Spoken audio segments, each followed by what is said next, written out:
바야흐로 가을이 왔습니다.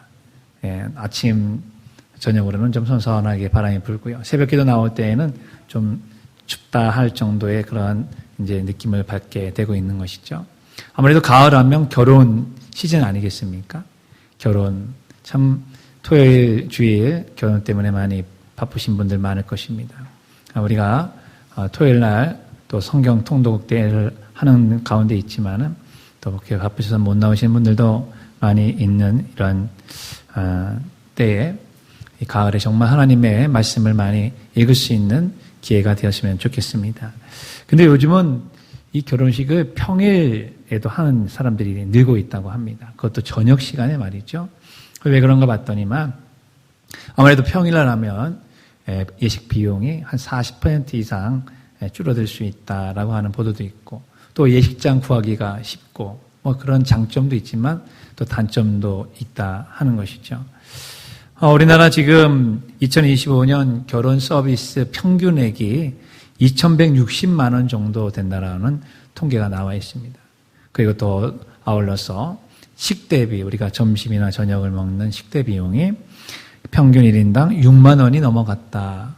이러한 보도도 봤습니다. 그러니 예전에 뭐 5만 원 가지고 축의금을 했던 그러한 시절에 여기 가면은 밥값도 안 되니까 참 미안하기도 하고 그래서 그냥 축의금만 보내고 참석하지 아니하시는 분들도 많아지고 있다 하는 그런 이야기도 들었습니다. 어쨌든 결혼이라고 하는 것이 일륜지 대사인데 이 결혼이 그냥은 이루어지지 않죠. 남녀가 만나야 되는 것이고 그 만남이 서로가 사랑하면서 연애를 하면서 만나든 아니면 누군가의 중매를 하면서 만나든 간에 만나게 되고 결혼을 하게 될 것입니다. 특별히 중매 결혼이라고 하는 것은 그 중매하는 중매인이 또 중매 회사나 결혼정보업체나 그 사이트에 있는 그 회원들에 대한 정보가 정확해야만 결혼을 아름답고 행복하게 성사시킬 수가 있겠죠.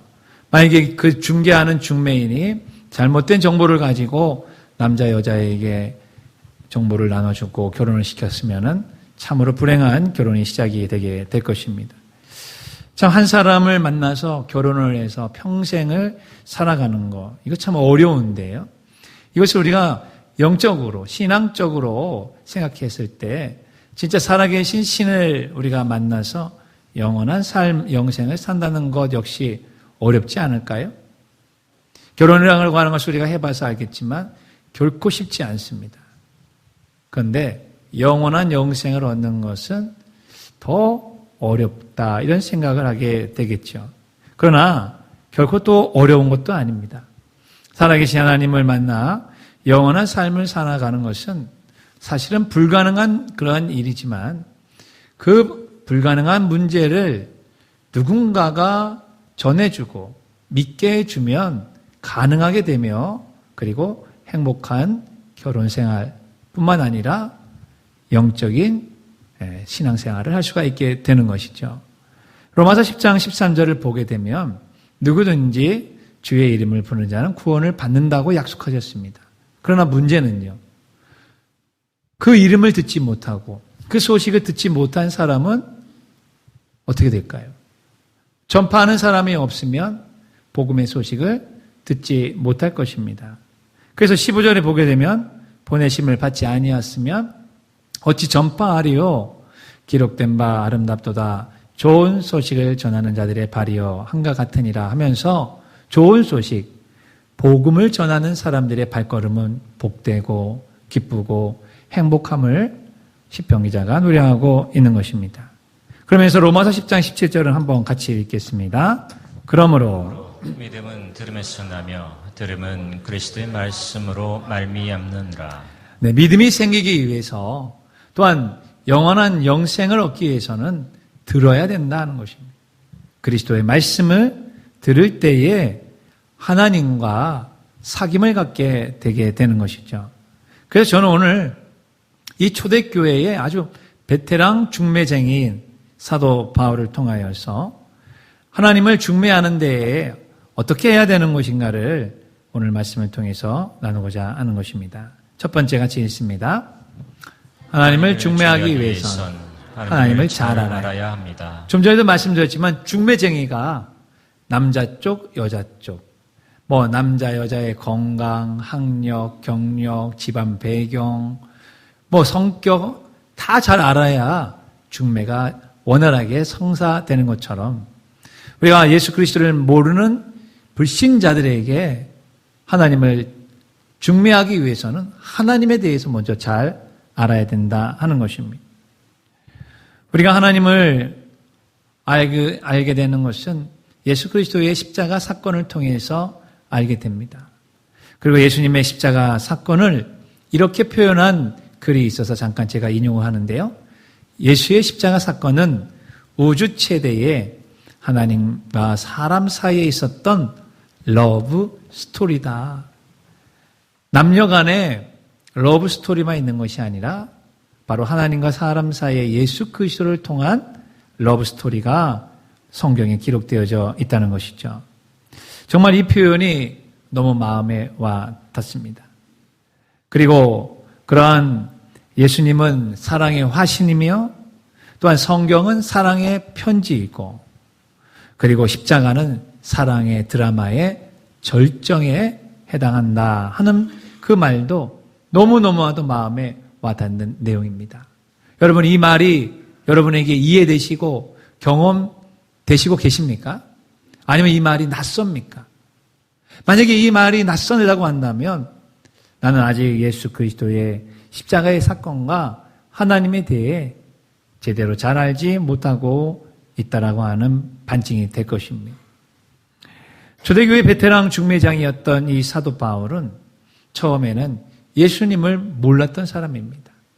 예수님을 만나지도 않았어요. 오히려 그 예수님을 믿는 사람들을 박해하고 쫓아가서 잡아서 가두고 죽이려는 그러한 일에 아주 열심을 내었던 사람이었습니다. 사도행전 9장 1절에서 2절을 같이 한번 읽습니다. 사울이 주의 제자들에 대하여 여전히 이역과 살기가 등등하여 대제사장에게 가서 다메섹 여러 회당에 가져갈 공문을 청하니 이는 만일 그 도를 따르는 사람을 만나면 남녀를 막론하고 결박하여 예루살렘으로 잡아오려 함이라. 그래서 다메섹으로 가던 중에 찬란한 빛이 비추며 그 가운데 예수님을 만나게 되었습니다. 그러면서 예수님께서 사도 바울에게 하셨던 말씀이 무엇입니까? 사울아 사울아 너희가 왜 나를 박해하느냐라고 할 때 주여 누구십니까? 사도행전 9장 5절에 나는 내가 박해하는 예수다라고 말씀하고 계시는 것입니다. 여러분 우리는 여기서 예수님을 꼭 박해해야만 예수님을 박해하는 것이냐? 그건 아니라는 것을 알 수가 있어요. 예수 믿는 사람을 박해한다? 예수님을 박해하는 것입니다. 예수님에 대해서 기록해 놓은 성경을 찍고 불태우고 그것을 던져버린다? 그러면 그것도 예수님을 박해하는 것입니다. 예수님의 몸된 교회인 교회를 분열시키고 사분 오열시키고 교회를 박해하고 핍박하고 교회를 파괴시킨다? 그거 역시 예수님을 박해하는 것입니다. 주의 종들을 죽이고 박해한다? 역시 예수님을 박해하는 것입니다. 이것은 예수 그리스도의 그 사랑과 그 은혜를 교회를 통해서 선포되는데도 불구하고 그것을 아직까지 모르는 사람들이 그렇게 하는 것이죠. 우리는 그런 예수 그리스도를 핍박하는 많은 사람들과 또한 예수 그리스도의 그리스도인들을 핍박하는 사람들을 어떻게 해야 될까요? 그들을 증오하고 미워하고 그렇게 해서는 안 되겠죠. 성경은 분명히 예수님의 십자가는 바로 원수를 사랑하는 용서의 십자가, 용서의 표시로 우리에게 분명히 말씀하고 계시는 것입니다. 지금 남편이 내가 예수 믿는 것 때문에 핍박하고 있습니까? 부모님이 핀잔을 주고 있습니까? 직장에서 내가 예수 믿는 것 때문에 불이익을 당하고 왕따를 당하고 그리고 사람들이 나를 뭐라고 이야기하고 있습니까? 그렇다면 그들을 미워하고 그들을 증오하지 마시고 오히려 그들을 용서하며 그렇게 지금 되고 있는 나의 모습이 성경적으로 옳다는 사실을 꼭 믿으시길 바랍니다. 마태복음 5장 11절 12절을 같이 읽습니다. 나로 말미암아 너희를 욕하고 박해하고 거짓으로 너희를 거슬러 모든 악한 말을 할 때에는 너에게 복이 있나니 기뻐하고 즐거워하라. 하늘에서 너희의 상이 큼이라. 너희 전에 있던 선지자들도 이같이 박해하였느니라. 기뻐하고 즐거워하라. 오히려 기뻐하고 즐거워하라. 다만 이 세상에서만 기뻐하고 즐거워하는 것이 아니라 하늘에서 받을 상급을 기대하면서 나아가라 하는 그런 말씀일 것입니다. 예수 믿는 이유 때문에 우리를 박해하는 사람들이 분명히 있습니다. 그들을 대할 때에 예수 그리스도의 십자가의 사랑으로 대할 수 있는 저와 여러분 되시기를 간절히 축원합니다. 그리고 그러한 사람들이 예수님을 만날 수 있는 1순위, 아니 0순위에 있는 사람들이 되는 것입니다. 마치 사도 바울이 그렇게 예수님을 핍박했지만 그가 예수 그리스도를 증거하는 사도가 될 수 있었던 것처럼 말이죠. 그래서 우리가 불신자들에게 예수 그리스도를 중매하기 위해서는 예수 그리스도가 사랑의 하나님이라는 사실을 알고 경험해야만 되는 것입니다. 예수님의 십자가의 죽음과 3일 만에 부활하심의 그 능력이 경험돼야 되는 것입니다. 주님이 함께 하시면 모든 의심과 걱정과 두려움이 사라지는 것도 경험하시기를 축원합니다. 예수 안에 사탄마귀 귀신이 물러가고 병마가 떠나가고 오늘도 주 예수 그리스도의 보혈의 능력으로 말미암아 신유의 역사가 일어나는 것을 체험하시기를 간절히 바랍니다.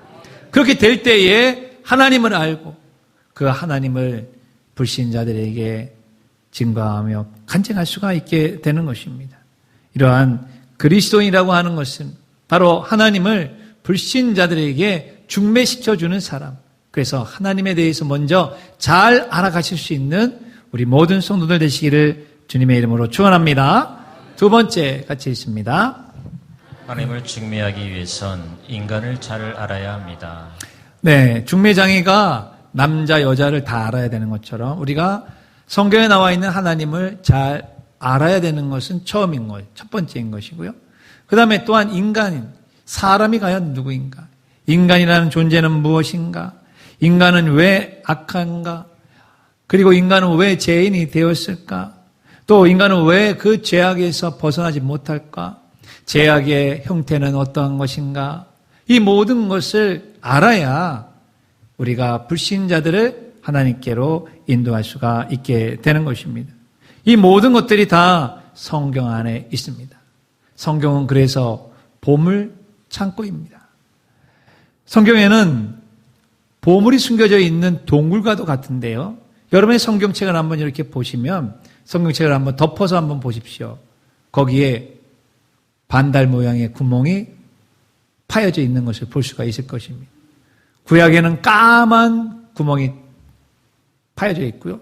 신약은 빨간 구멍이 파여져 있습니다. 저는 그것을 보물 동굴이라고 생각하고 19개의 동굴을 하나하나 잘 읽으면서 그것을 탐구하면서 탐험하면 그 안에 놀라운 하나님의 진리와 하나님의 지혜를 얻을 수가 있게 되는 것이죠. 그래서 잠언 2장 4절 5절을 쉬운 성경으로 이렇게 말씀하십니다. 은을 찾듯 내가 그것을 찾고 숨은 보화를 찾듯 한다면 너는 여호와를 경외하는 법을 깨닫고 하나님을 아는 지식을 찾을 것이다. 은과 금을 찾는 것처럼 하나님을 찾을 수 있는 저와 여러분이 되시기를 간절히 원합니다. 그러면 그 안에 하나님이 우리를 향한 크고 놀라운 계획, 또한 하나님이 내 인생을 향한 놀라운 계획을 발견할 수가 있게 되는 것이죠. 더 나아가 우리 인간을 향한 하나님의 그 계획은 무엇일까? 예레미야 29장 11절을 크게 한번 읽습니다. 여호와의 말씀이니라. 너희를 향한 나의 생각을 내가 아나니 평안이요 재앙이 아니니라. 너희에게 미래와 희망을 주는 것이니라. 하나님 우리에게 재앙을 주시는 분이 아니시고 평안과 기쁨과 복과 은혜를 주시고 건강을 주시고 더 나아가 희망과 미래의 소망을 주시는 줄로 믿으시길 바랍니다. 이러한 사실을 알 때에 하나님 앞에 나와 기도하고 낙심하지 않고 절망하지 않고 더 주님의 십자가를 붙잡으며 주님과 함께 나아갈 수가 있게 되는 것이죠.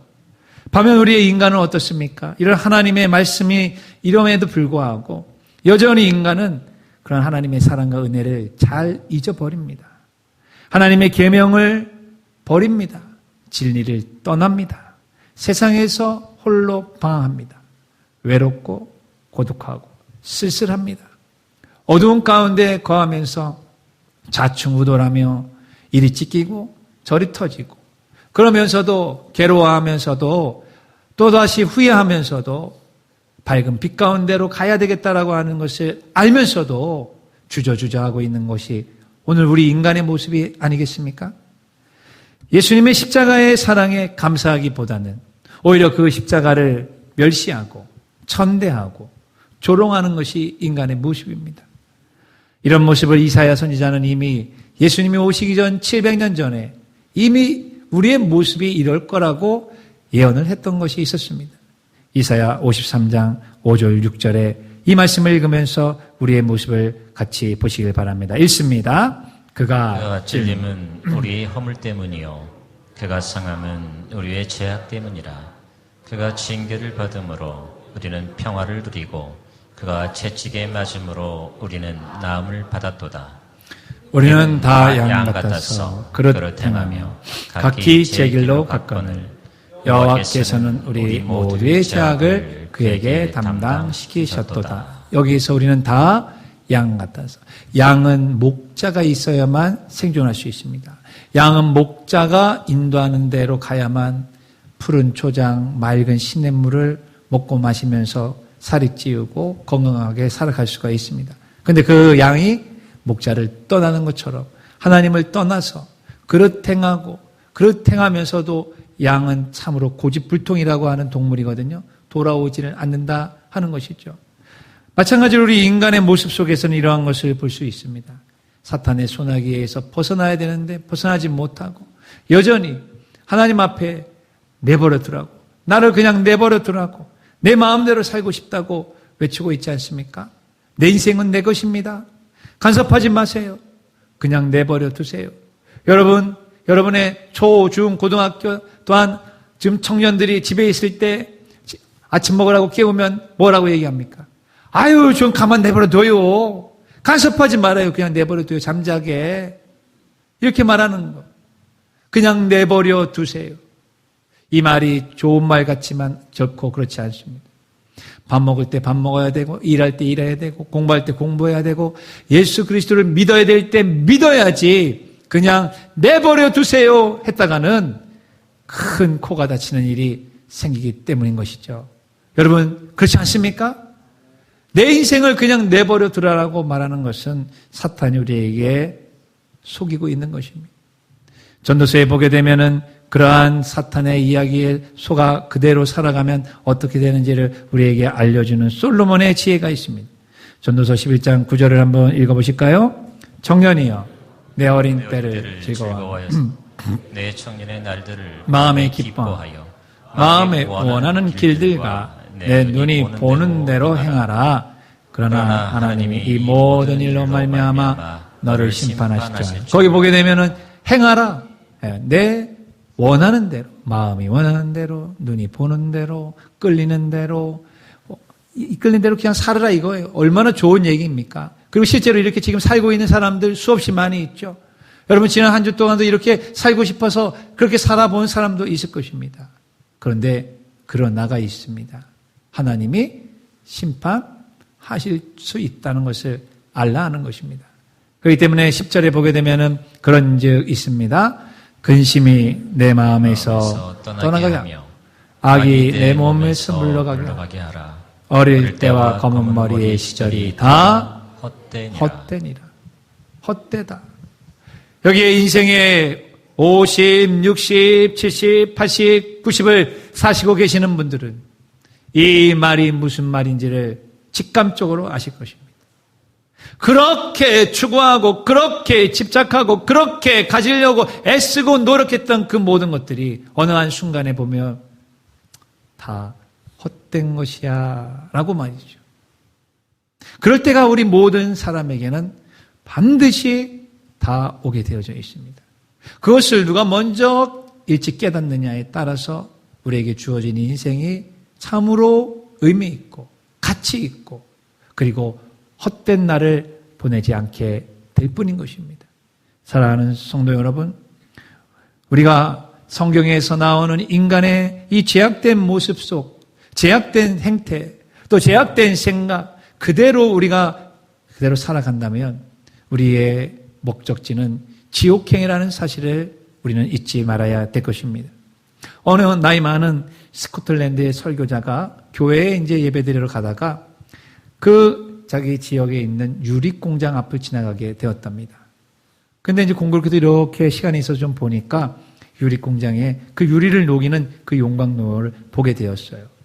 그 용광로 문이 쫙 열리면서 그 안에 여러분 유리가 녹아 있으니까 시뻘겋게 달궈져 있지 않겠습니까? 그 시뻘겋게 달궈져 있는 것을 이렇게 보면서 이제 그 일하고 있는 사람을 향하여서 이렇게 이야기를 했다는 것입니다. 아, 정말 대단하군요. 꼭 지옥 같아요. 이렇게 이야기하고 갔습니다. 그런데 며칠이 지나서 한 사람이 이 목사님을 찾아와서 얘기를 하는 것이에요. 목사님, 저를 모르십니까? 하니까, 모르겠는데요. 며칠 전에 저희 유리공장 앞을 지나가셨죠? 지나가시면서 이 용광로가 하나가 열리면서 시뻘건 불덩어리를 보면서 정말 대단합니다. 꼭 지옥 같아요. 말씀하셨는데 그날부터 꼭 지옥 같은데요 라고 하는 그 말이 제 귀에 계속 맨 잠을 잘 때에도 계속 꼭 지옥 같은데요. 지옥 같은데요. 지옥 같은데요 라는 이 말이 떠나지를 않았습니다. 그래서 오늘 정말 지옥에 안 가려고 오늘 이 교회에 왔으니 구원의 길로 나를 인도해 주시옵소서. 이렇게 그 목사님에게 간청했다는 것입니다. 여러분, 예수님께서 이 땅에 오신 이유는 저와 여러분을 절대로 지옥 가지 않도록 하기 위해서 인도하시기 위해 오셨음을 믿으시길 바랍니다. 다른 데는 다 가도 되는데 지옥만은 가서는 안 되는 것입니다. 그 지옥에 가지 않기 위한 유일한 방법이 바로 예수 그리스도가 십자가에 못 박혀 죽으시고 친히 우리가 그 예수님의 십자가의 죽음과 부활을 믿고 의지하게 되는 그 의를, 그 주님의 의를 힘입어서 하나님 앞에 정결하게 나아갈 수 있게 되었던 것입니다. 그래서 사도행전 4장 12절을 같이 한번 읽습니다. 다른 이로서는 구원을 받을 수 없나니 저나 사람 중에 구원을 받을 만한 다른 이름을 우리에게 주신 일이 없음이라 하였더라. 다른 이름으로는 안 된다는 거예요. 그렇기 때문에 오직 예수의 이름으로, 오직 예수의 피로, 오직 예수의 십자가로, 오직 예수의 부활로만 우리가 죄 용서함 받고 지옥행 열차에서 천국행 열차로 갈아타는 줄을 믿으시길 간절히 바랍니다. 이것이 교회에서 매주마다 매번의 설교마다 울려 퍼져야 되는 복음의 말씀인 것입니다. 우리의 인간은 무능력하고 우리의 인간은 너무너무나 하나님 보시기에 악하고 오직 하나님의 긍휼과 자비만을 구할 수밖에 없는 그러한 인간 존재하는 사실을 자각하게 될 때에 더욱더 예수 그리스도의 십자가를 붙잡게 되게 될 것입니다. 세 번째 같이 읽습니다. 하나님을 증미하기 위해선 하나님의 열심을 가져야 합니다. 사도 바울은 오늘 예수 그리스도의 그 십자가의 복음을 가지고 나가면서 아직까지 알지 못하는 하나님을 알지 못하는 불신자들에게 하나님의 열심으로 중매하겠다라고 표현을 하고 있습니다. 이 하나님의 열심은 결국은 우리에게 거룩한 부담감을 갖게 만들어줄 것입니다. 천국과 지옥이 있다. 예수 그리스도를 알아야 된다. 그런데 내 가정에 내 남편이, 내 아내가, 내 부모가, 내 자녀가 예수를 모른다. 그러면 여러분 어떤 마음이 듭니까? 아이고 고소하다, 잘됐다, 나 혼자만 천국 가면 되지, 이런 마음을 갖는 사람은 아무도 없을 것이에요. 구원받아야 될 텐데, 예수님의 말씀을 들어야 될 텐데, 그리고 정말 나와 같이 영생을 얻어야 될 텐데 부담감이 될 것입니다. 그런 거룩한 부담감을 가지고 하나님의 열심으로 그들에게 복음을 증거하게 될 때에 반드시 구원받는 역사가 일어날 줄로 믿습니다. 사도 바울이 얼마만한 하나님의 열심을 가지고 있었는가는 그가 고린도후서 11장 18절 이하에 그가 당한 복음 전하면서 겪은 그의 스토리를 통해서 알 수가 있습니다. 사도 바울은 이것을 자랑이라고 얘기했습니다. 사도 바울은 이것이 자신의 상급이라고 표현하고 있습니다. 많은 사람들에게 부끄러움이 없이 이것을 말하고 있는 것입니다. 그 자랑은 다른 것이 아니라 고난이었어요. 복음을 증거하면서 받았던 그 놀라운 그 고난의 그 깊이와 종류와 그 정도가 어떠한지 한번 고린도서 11장 18절에서 27절을 교독해 보겠습니다. 여러 사람이 육신을 따라 자랑하니 나도 자랑하겠노라. 정신없는 말을 하거니와 나는 더욱 그러하도다. 내가 수고를 넘치도록 하고 옥에 갇히기도 더 많이 하고 매도 수없이 맞고 여러 번 죽을 뻔하였으니 유대인에게 40에서 하나가만 매를 5번 맞았으며 대장도 맞고 한 번 돌로 맞고 세 바송으로 일주일을 바다에서 죽었으며 여러 번 여행하면서 강의 유형과 강도의 유형과 동족의 유형과 이방인의 유형과 신의 유형과 강야의 위험과 바다의 위험과 거짓 형제 중에 위험을 당하고 또 수고하며 애쓰고 자지 못하고 줄이며 목마르고 여러 번 굶고 죽고 헐벗었노라. 근데 이것을 자랑으로 여기고 있는 것입니다.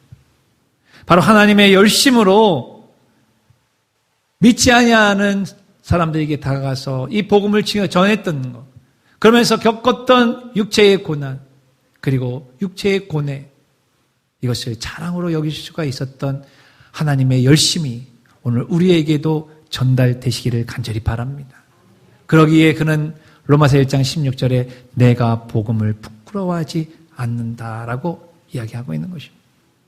사랑하는 성도 여러분, 예수 믿는 것이 부끄럽게 여겨지십니까? 또한 예수 믿지 아니하는 사람들 앞에서 우리가 식사 기도할 때에 기도하는 그 모습이 혹시 누가 나를 볼까 봐 부끄럽습니까? 혹시 내가 예수 믿는 것을 누가 알면 내가 불리할 텐데 해가지고 내가 예수 믿는 것에 대한 이야기를 하는 것이 주저주저 되십니까? 내가 교회에 분명히 장로고 권사고 안수 집사인데 직장이나 사업장에서는 전혀 아닌 것처럼 그렇게 이야기하고 계십니까? 사도 바울은 우리에게 내가 복음을 부끄러워하지 않는다라고 이야기하고 있습니다. 그리고 그는 하나님의 열심으로 오히려 그 복음을 통해 구원받는 사람들의 그 기쁨, 그들의 그 예수님을 만났을 때의 행복, 그리고 영원한 영생에 대한 꿈과 비전으로 가득 찼었던 것이죠. 저와 여러분이 그런 사도 바울의 하나님의 열심을 가지고 형제 자매 불신자 친구들에게 복음을 전하기를 주의 이름으로 축원합니다. 이제 말씀을 정리합니다. 결혼이라고 하는 것은 참으로 조건을 많이 가지고 지금 현대인들은 다가가고 있습니다. 조건이 좋으면 좋을수록 결혼도 좋을 것이다 이렇게 생각합니다. 여러분이 만약에 그 결혼의 조건을 생각한다면 어떤 조건을 여러분 말씀하시겠습니까? 아파트 열세, 차 열세, 그 다음에 또 통장 열세, 여러 가지 몇 개의 열쇠가 있으면 좋겠죠. 근데 종교개혁자였던 칼빈이 그에게 중매를 해주겠다는 이 파렐이라고 하는 사람에게 당신이 나에게 중매를 해준다면 나에게 이런 사람을 좀 해주십시오라고 그렇게 이야기를 했습니다. 그가 칼빈이 원했던 여성상은 어떤 것이었는가? 이렇습니다. 나를 이끄는 유일한 미는 이런 것입니다. 즉 정숙하고 너무 해프거나 편벽되지 않고 살림살이를 알뜰하고 인내력이 있으며 내 건강도 돌봐줄 수 있는 사람이면 좋겠습니다. 지금의 결혼 조건과는 사뭇 많이 다릅니다. 혹시 이런 여인이 있으면 정말 결혼을 할까? 남성들이 열쇠 안 가져오는데 이런 생각도 할 정도로 너무 지금 세속화되어져가 있고 물질적이 되어져가 있고 그냥 모든 것이 그냥 눈에 보이는 조건만을 따지는 그러한 결혼 풍토가 되고 있지 않는가 심히 염려가 되기도 합니다. 그러나 여러분 정말 행복한 결혼이라고 하는 것은 무엇일까요? 행복한 결혼이 상대방의 외모의 조건에 의해서 결정이 된다면 그 조건이 사라지는 순간 행복도 물건처럼 사라지게 되지 않겠습니까? 여러분 우리가 하나님에 대해서 아직까지 불신자들에게 하나님을 우리가 중매하게 될 때에 바로 이와 같은 동일한 원리가 적용이 되게 될 것입니다. 하나님에 대한 성품, 하나님이 나를 사랑해 주신 그 놀라운 사랑, 십자가의 사랑이 내가 경험되었던 것, 간증이죠. 그리고 인간의 죄성, 나의 죄악됨, 나의 과거에 정말 파란만장하고도 예수 없었던 삶 속에서 정말 어렵게 힘들게 살았던 그 모든 것들 사람들에게 이야기해 줄 수 있는 것. 그렇게 될 때 그들이 예수 그리스도를 받아들이고 구원의 길로 오게 될 것입니다. 사랑하는 성도 여러분, 하나님의 열심을 가지고 불신자들이 구원받는 그날까지 복음 전도에 매진해 가시기를 주님의 이름으로 축원합니다. 축원합니다.